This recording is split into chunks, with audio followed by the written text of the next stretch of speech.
चमन में बाप दोस्ती पर अफगान फोर्सेस की बिला इश्तियाल फायरिंग, 12 साल बच्चे समेत 2 पाकिस्तानी शहीद, 1 जख्मी। लाशों और जख्मियों को अस्पताल मुंतकिल कर दिया गया। पाकिस्तानी हुकाम का मुस्लिम अफगान एहलकार की हवालगी का मुतालबा। ISPR का कहना है कि बेगुनाह मुसाफिरों की वजह से पाक फोर्सेस ने तहम्मुल का मुजाहिरा किया। तवक्को है अफगान अबूरी हुकूमत सिक्योरिटी एहलकारों को कंट्रोल करेगी। मुस्तकबिल में ऐसे वाक़यात से बचने के लिए नज़्म ज़ब्त यकीनी बनाया जाए। पाकिस्तान मुस्बत तामीरी बाहमी ताल्लुकात के लिए पुरअज़्म है। पाकिस्तान में दहशतगर्दी में अफगान दहशतगर्द मुलव्विस TTP जैसे दहशतगर्द नेटवर्क को अफगान दहशतगर्दों के पश्तपनाही हासिल है। पाकिस्तान में 24 खुदकश हमला आवरों में से 14 अफगानी थे। अफगानी दहशतगर्दों ने पेशावर पुलिस लाइन्स, जोब कैंट, मुस्लिम बाग में हमले किए। अफगानिस्तान से होने वाली दहशतगर्दी से आहनी हाथों से निपटा जाएगा। पाक फौज कानून नाफिज करने वाले अदारे अफगान दहशतगर्दों के खात्मे के लिए पुरअज़्म। पाकिस्तान की आर्मी बरादरी से अफगान दहशतगर्दों की सरगर्मियाँ रोकने की अपील।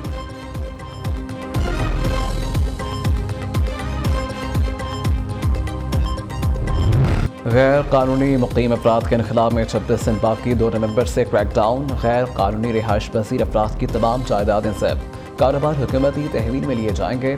कराची में एक माह के दौरान 782 अफगान बाशिंदे गिरफ्तार। वज़ारत दाखिला के मुताबिक 31 अक्टूबर तक पाकिस्तान न छोड़ने वालों को मुल्क बदर किया जाएगा। गैर कानूनी गैर मुल्कियों को कानून नाफिज करने वाले इदारे गिरफ्तार करेंगे।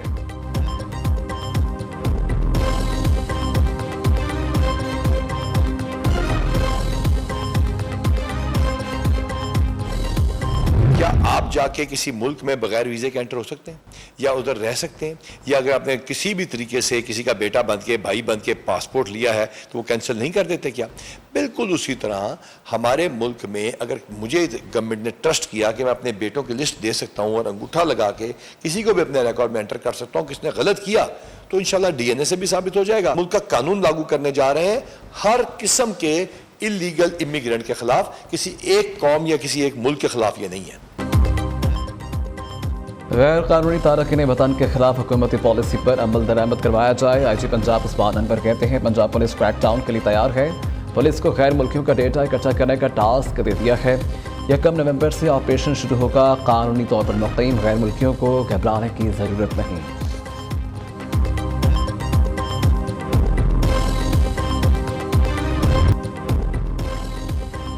हसास तनसीबात को निशाना बनाने की हिदायत खुद चेयरमैन PTI ने दी। 9 मई के वाक़यात की मनसूबाबंदी सरबराह तहरीक इंसाफ की ज़ेर सदारत ज़मान पाक में हुई। PTI के सबसे जारहाना खिलाड़ी ने कप्तान का बयानिया बेनकाब कर दिया। नेचर TV को इंटरव्यू में कहा कि अक्टूबर 2022 का लॉन्ग मार्च जनरल आसिम मुनीर की तैनाती रोकने के लिए किया गया। चेयरमैन PTI ने गिरफ्तारी से बचने के लिए कारकुनान की जहन साजी की। जुडिशल कॉम्प्लेक्स इस्लामाबाद और ज़मान पाक में जो कुछ हुआ उसी जहन साजी का नतीजा था। उस्मान डार ने PTI और सियासत को भी खैराबाद कह दिया।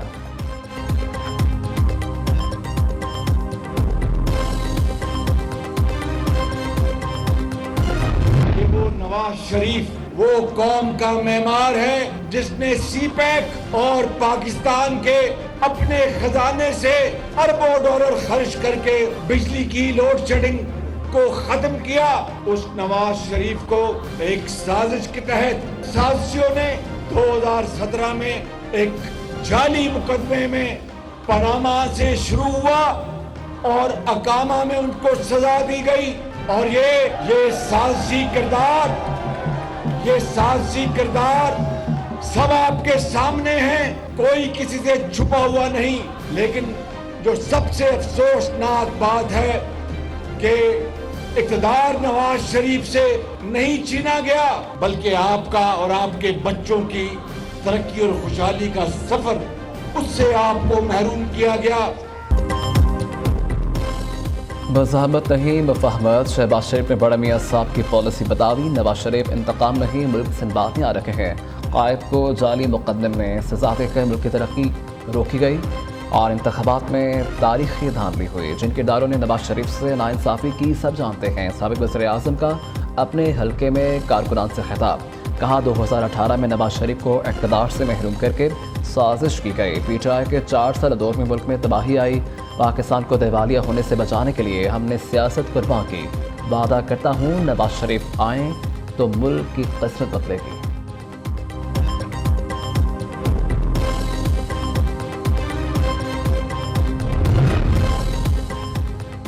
इस तहकाम पाकिस्तान पार्टी के पैटर्न इन चीफ जहांगीर तरीन पंजाब के बाद खैबर पख्तूनख्वा में भी मुतहर्रिक। पेशावर में साबिक वफाकी वज़ीर अनवर सैफुल्लाह खान के घर आमद।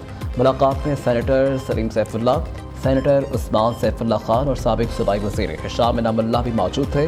मुल्क की सियासी सूरत हाल समेत अहम उमूर पर तबादला ख्याल किया गया। एक ट्रॉफी 10 टीमें क्रिकेट पर हुक्मरानी की जंग आज छिड़ेगी। एक बार फिर सितारों और पट सितारों का मेल। भारत का अहमदाबाद स्टेडियम में वर्ल्ड कप की मेज़बानी के लिए तैयार। साबिक कप्तान सचिन तेंदुलकर ट्रॉफी ग्राउंड पर लेकर आएंगे। आज पहले मैच में दफाई चैंपियन इंग्लैंड और न्यूजीलैंड होंगे आमने सामने। पाकिस्तान अपना पहला मैच 6 अक्टूबर को नीदरलैंड के खिलाफ खेलेगी। दूसरा मैच भी हैदराबाद में ही श्रीलंका के खिलाफ 10 अक्टूबर को शेड्यूल है। ग्रीन शर्ट्स ने न्यूजीलैंड और ऑस्ट्रेलिया के खिलाफ 2 वार्म अप मैचेस खेले। दोनों में ही कौमी टीम को शिकस्त का सामना रहा।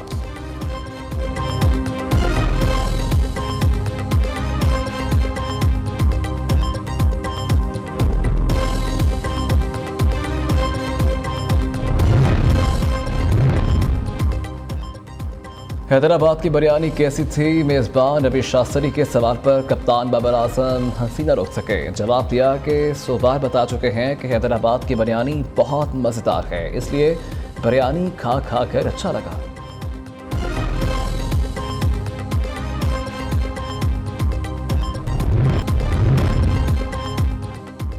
बिलाल भुट्टो को वज़ीर-ए-आज़म बनाकर रहेंगे। सिर्फ आसिफ अली ज़रदारी ही मुल्क को मजबूत बना सकते हैं। क़यादत का अदालती कत्ल हुआ लेकिन अदारों के खिलाफ कभी मुहिम नहीं चलाई। शर्जील मेमन की पेशावर में मीडिया से गुफ्तगू।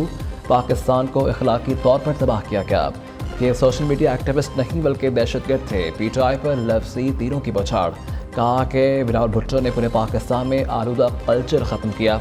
अवाम के पास तमाम मसाइल से निकलने के लिए पीपल्स पार्टी से बेहतर कोई ऑप्शन नहीं।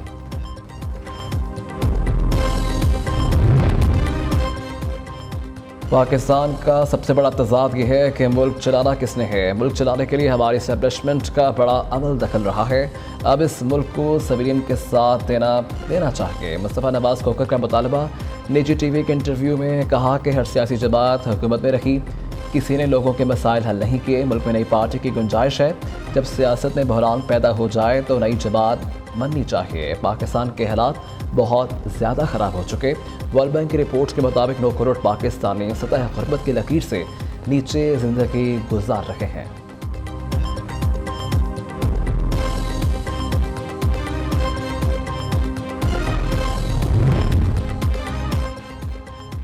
शुक्र है नवाज शरीफ को 3 साल बाद दवाई मिल गई, लेकिन कायद को वतन वापसी आकर सीधा जेल जाना चाहिए। मरीम नवाज ने लाहौर में जलसे नहीं जलसी की। असद उमर की मीडिया से गुफ्तगू। कहा कि चेयरमैन पीटीआई तमाम केसेस में सुरखरू होंगे। तहरीक इंसाफ इलेक्शन में भरपूर हिस्सा लेगी। निगरान वज़ीर-ए-आज़म कह चुके पीटीआई को इलेक्शन से नहीं रोका जाएगा।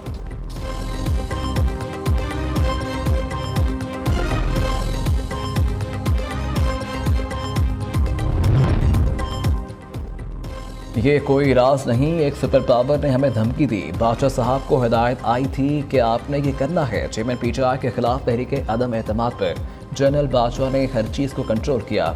मारूफ कानूनदान एतजाज़ एहसन का न्यूज़ के प्रोग्राम में इंकशाफ। कहते हैं बादशाह साहब ने घबराहट में सुप्रीम कोर्ट को अहकाम जारी किए। कासिम सूरी की रूलिंग को कारादम करार दिया गया।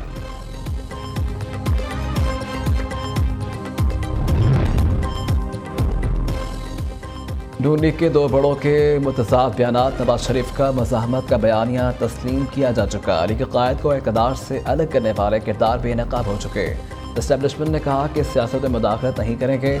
मुल्क को किसी नए तजुर्बे की ज़रूरत नहीं। चेयरमैन पीटीआई के तजुर्बे का खमियाजा कौम भुगत रही है। नून लीग के रहनुमा एहसन इकबाल की मीडिया से गुफ्तगू।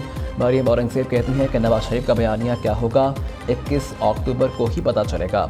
2017 में वाली तरक्की का तसलसल जारी रहता तो आज पाकिस्तान में ये हालात न होते। नवाज शरीफ मुल्क के लिए खुशहाली और माशी बहाली का मंसूबा ला रहे हैं।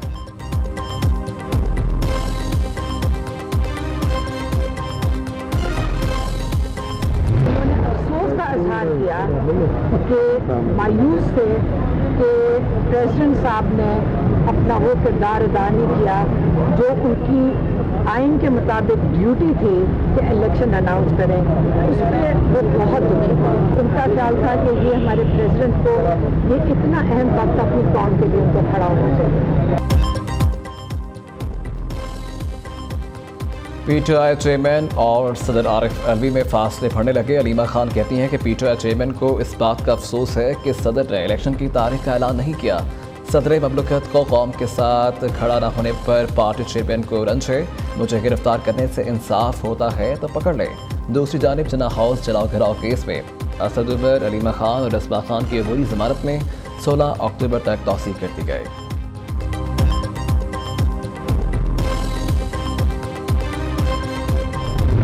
मेरे खिलाफ वो केस तो पिछले साल अगस्त का है जो ये बार बार रिस्पॉन्सिबल, और उसमें मैं अरेस्ट करा दूंगा यहाँ पे, क्योंकि ये आएगा नहीं। लेकिन मेरे ऊपर तो ये अभी बोलियां मारते हैं, ये खबरें सिर्फ छुपवाते हैं इस तरह की। जो केस है भी उसमें अभी ब्रिटिश कोर्ट ने कहा है कि भाई 2.5 लाख पाउंड जमा कराओ।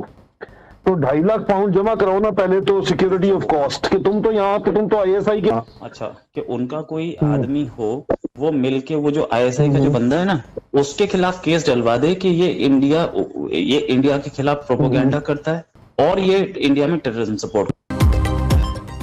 भगोड़ा यूट्यूबर के रॉ के रोहित शर्मा से मुबैना खुफिया बातचीत मंजर आम पर आ गई। सोशल मीडिया पर ऑडियो में भगोड़ा यूट्यूबर को रोहित शर्मा से बातचीत करते सुना जा सकता है। रोहित शर्मा भगोड़ा यूट्यूबर को पाकिस्तान की खुफिया एजेंसी को बदनाम करने का कह रहे हैं। बैजना ऑडियो साबित करती है कि भगोड़ा यूट्यूबर भारतीय रॉ के साथ राबते में है। ISI के खिलाफ रॉ से मदद भी मांगता है।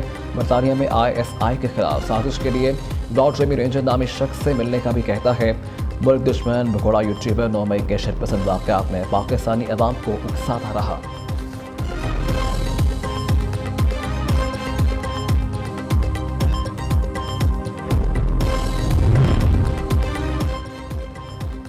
रवा साल का दूसरा और आखिरी सूरज ग्रहण 14 अक्टूबर को होगा। इस ग्रहण को रिंग ऑफ फायर का नाम दिया गया है। चांद सूरज को इस तरह छिपाएगा कि सूरज एक रिंग की तरह नजर आएगा। सूरज ग्रहण का नज़ारा सिर्फ शुमाली और जनूबी अमेरिका में ही देखा जा सकेगा।